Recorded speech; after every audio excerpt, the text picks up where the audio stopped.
video is the second part in a series decoding Olivia Wilde's film Don't Worry Darling. In part 1, I discussed the overt theme of the battle of the sexes, order over chaos. If you've not yet seen that video, it may be beneficial in understanding my interpretation of this film over the course of this series.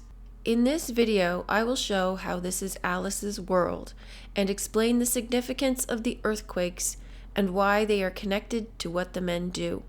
From the outset, it is fairly obvious that this is an Alice in Wonderland tale. The characters of Alice and Bunny make this quite clear. The story of Alice is the story of the zodiac, the story of your inner light, the divine feminine, the Gnostic story of Sophia. Alice represents the divine light, the feminine suppressed kundalini energy within. She is the aurora borealis. In Alice in Wonderland, Alice makes a wish in the water and falls asleep under a tree, dreaming of a world of her own. If I had a world of my own, everything would be nonsense. Nothing would be what it is, because everything would be what it isn't. And contrariwise, what it is, it wouldn't be. And what it wouldn't be, it would. You see? Ow. Not to get too heavily into it, but this is the Silver Lake that is referred to in the movie Under the Silver Lake. Also, she starts the world with a ripple. This world was started with a ripple. And God hovered over the waters, and God spoke, "Let there be light." This is the same story. She said, if I had a world of my own, everything would be what it isn't, and nothing would be what it is. Don't Worry Darling shows two worlds. One is the simulation, the other represents Alice's real world, in which she is dreaming. The Victory Project is the upside-down world to the character's real world. Our simulated world, according to the Gnostic story of Sophia, was created by the demiurge, the ego, or a bad thought Sophia tried to disown. In Don't Worry Darling, the Victory Project is run by a man named Frank, and in Alice's real world, she may be the breadwinner, but she still lives in a male-dominated world. So if both worlds are male-dominated, how are they both Alice's worlds? Alice has to remember that it is her world, which is why Alice is the one who has to end it. Alice forgot herself within the simulation and planted reminders for herself so she would wake up. This may take a few videos to fully explain, but I need to state this up front so you understand the perspective I'm coming from. I'm going to break the film down start to finish because there is so much in every single detail. There are many ways in which one can interpret this film, much like Under the Silver Lake, but our main concern is revealing the hidden Gnostic truth underneath.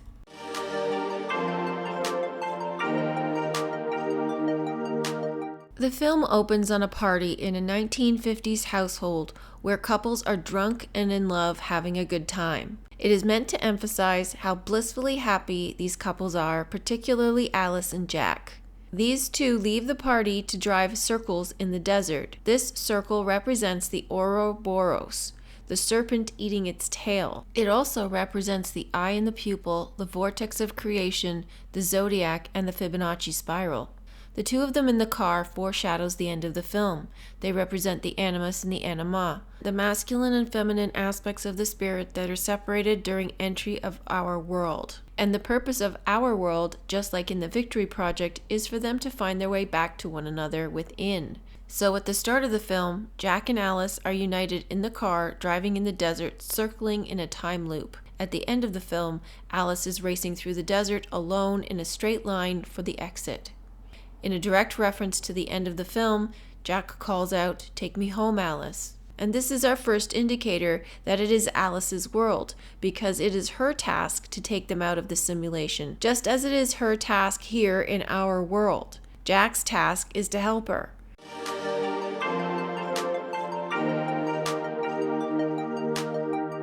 There are occasional earthquakes that occur in the simulation, but they only happen twice in the film. Once after Alice says the tuna salad was going to be the centerpiece of her dish, and the second time is after Bunny says Margaret claimed they took her son to punish her. On the surface, there's no obvious connection between the two events. However, let's dig a little deeper. The first earthquake happened after Jack mentioned that Frank doesn't like tuna. Towards the end of the film, Jack eats tuna from the can in the real world, which isn't known to Alice, who lies in bed. It's possible Jack told her, or he just smells like tuna. Maybe he liked it before she entered the simulation. but there's no mention of him liking tuna in the simulation. But before they entered the simulation, Jack told Alice he didn't order dinner because he didn't know what she wanted, and now that Alice is incapacitated, he's forced to feed himself. This also implies that he's poor despite having a job to keep them in the simulation.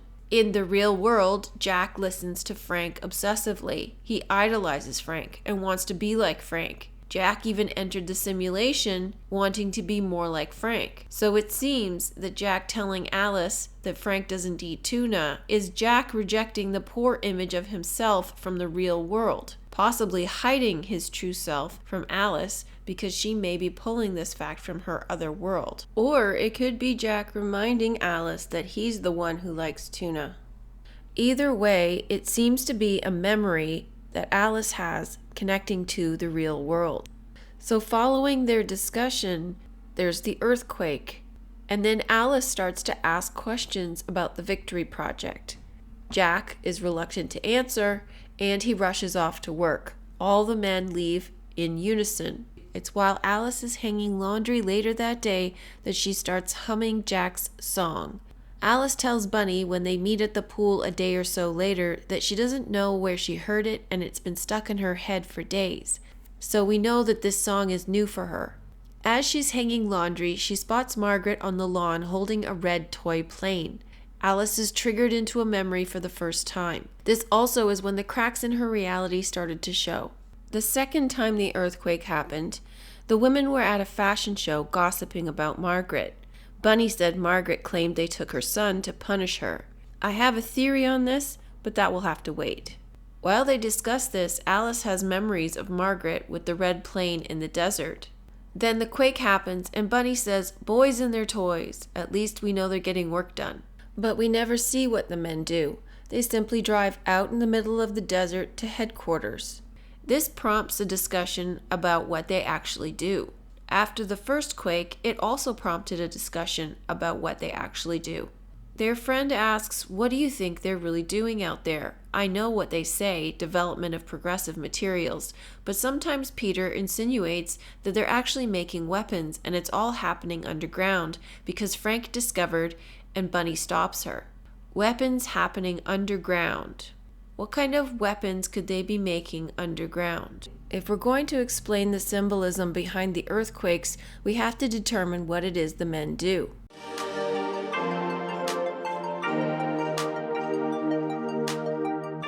As I mentioned in part 1, it seems logical that Jack works for the Victory Project. This would make it true for the men when they tell the women that they work for the project. It also would tie them to the simulation on an extreme level, which would make it impossible for them to leave. The fact that they are holding the women hostage to the simulation would also tie them to the project. At the end of the film, when Alice starts to remember, we are shown that Jack signed up for the project looking the worst he's ever looked. Who else would hire him looking like that? And he agrees to a list of terms, one of which is that he is responsible for the maintenance of his wife's body. The Victory Project would have to be illegal, yet it also seems unlikely that a man of Jordan Peterson's stature is going to put his career in jeopardy for an illegal project, yet here we are. Another clue that the men work for the Victory Project is when Alice says to Bunny, "Jack better recruit somebody soon." Bunny says Jack's about to get promoted. So they seem to recruit people for the Victory Project. Jack is a tech engineer, which could be similar to the Masons in our world, the builders. Jack also said he didn't know the others in the real world. So if the men did work for the Victory Project, then they don't see each other. As the men drive off to headquarters, the radio says this is Victory Project Day 987. So it's possible that the men are part of a study because the simulation is quite new and has only 72 active participants. As the men go off to work in the real world, they leave the women behind to enjoy the simulation. Alice has a set routine every day involving cleaning, attending dance class, and shopping with the other women or lounging by the pool. Trolleys run up and down the main street lined with symbols. V for victory, meaning vortex, the true home, and the flag with the two overlapping circles with the eye in the middle. Both of these are symbols of the divine feminine, again pointing out that the Victory Project is Alice's world. V is Venus and vagina. V is Vav in Hebrew, which is nail or the connector between worlds. And the woman is what brings life into the physical world. The other symbol represents the Vesica Pisces, which is also the Vav, the vagina. This is how all life is created. The egg. The Victory Project is the place where they come to unite male and female. In Alice's dance class, the women meet Violet, who is new to town. The women repeat the mantra, "There's beauty in control, grace in symmetry, we move as one," which refers to the one song or the universe. We move as one. The universe is reflections of itself. Everything plays its part in the one song, the story of our awakening. The symmetry of their movements reflect the kaleidoscope of this dream world in which everything is a fractal of everything else. The formation of the dancing ladies connects with the eye, which is used to hypnotize Alice into the simulation in the real world. But it's also symbolic of dreaming, which is to help Alice see that all of this is happening in her mind, the eye. All the locals meet for a welcome party at Frank's place. Violet mentions that everything feels like a blur, indicating she can't remember how she got there. The party is interrupted when Margaret asks why are they there. She is immediately carted off by her husband, and Frank addresses the question in a mocking tone to deter anyone from questioning further. This is similar to how the truth is suppressed in our world. Frank smoothly changes the subject and asks the residents, "What are we doing?" And they reply, "Changing the world." This reply is an odd one, but it's one of their core beliefs. Bunny is rooted to this belief and later weaponizes it against Alice by reminding the women that it is their job to make life comfortable for the men who are out there changing the world. These people live in a small, isolated community in the middle of the desert. They have no idea what the Victory Project does or is about because it's shrouded in mystery, but they know the men are working on a noble cause that is going to change the world. So what exactly are they doing that will change the world? There's a lot to consider here, and it may seem that it's not that important, but it really is. So let's go over what we already know.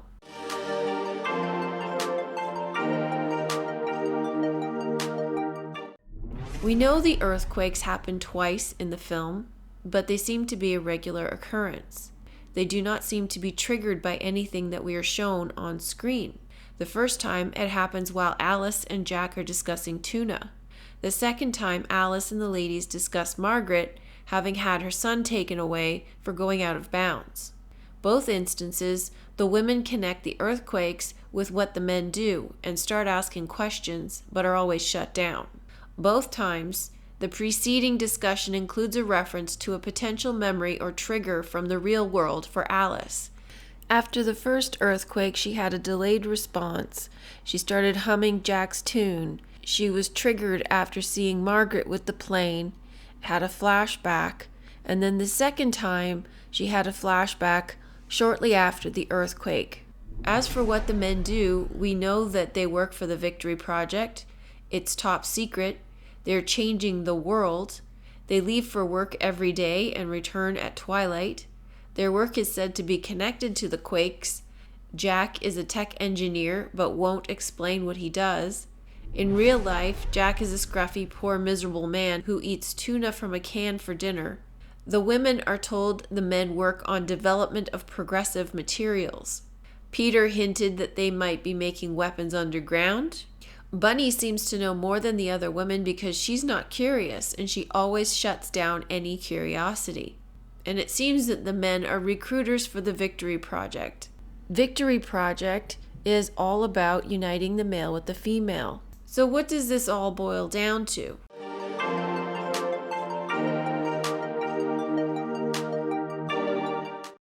My best estimation of what the men do and what these earthquakes signify is a change in consciousness.